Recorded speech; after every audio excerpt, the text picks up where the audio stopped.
If a piece of Chinese writing looks completely perfect, that might be exactly what should make you suspicious.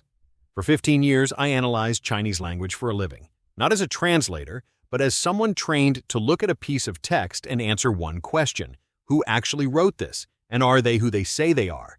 That background is what first tipped me off to something strange happening with AI-generated Chinese text. The mistake people make is assuming AI gives itself away by getting things wrong. In reality, it usually gives itself away by getting things too right. Here's what I mean.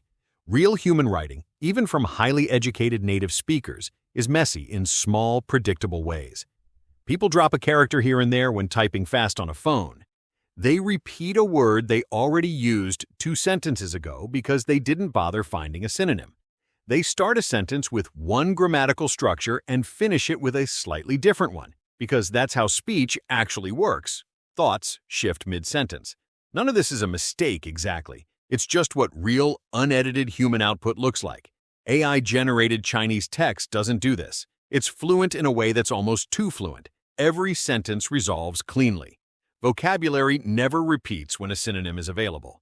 Grammar stays textbook correct, even in contexts where a real native speaker would naturally simplify or bend the rules a little, the way people always do in casual writing. When I'm looking at a suspicious document, chat log, or online post, and everything reads like it came out of a well-edited essay rather than a real person typing quickly, that polish itself becomes the red flag. This shows up constantly in places where it really matters. Scam messages are one of the clearest examples. A few years ago, poorly written scam texts were actually somewhat easy to spot. The broken grammar and odd phrasing gave them away immediately. That's changed. Scammers now run their messages through AI tools before sending them, and the result is Chinese that reads more smoothly than what an average person would type on their phone in a rush. Ironically, in some of these cases, the writing became too clean to be trustworthy. A real person messaging you casually about an urgent situation does not write with perfect, unbroken formal grammar.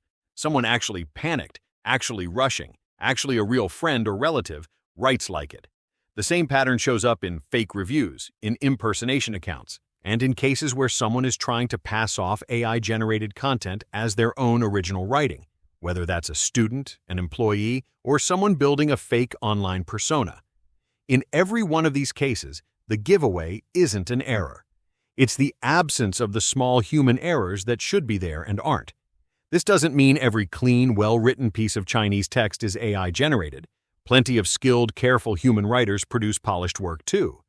The real skill isn't spotting perfection and immediately assuming AI.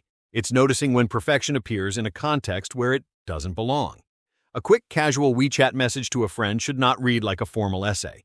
A customer complaint typed in frustration should not have flawless, evenly paced sentence structure. It's the mismatch between the context and the polish that matters, not the polish by itself.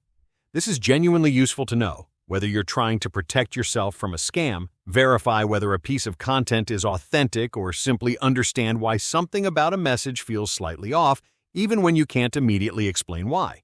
Your instinct that something reads a little too smooth is often worth trusting. It's one of the clearest signals forensic linguists actually look for. In the next few videos in this series, I'll walk through some of the other specific linguistic tells: missing regional speech patterns, unusual punctuation choices, and small grammatical habits that AI models consistently get wrong.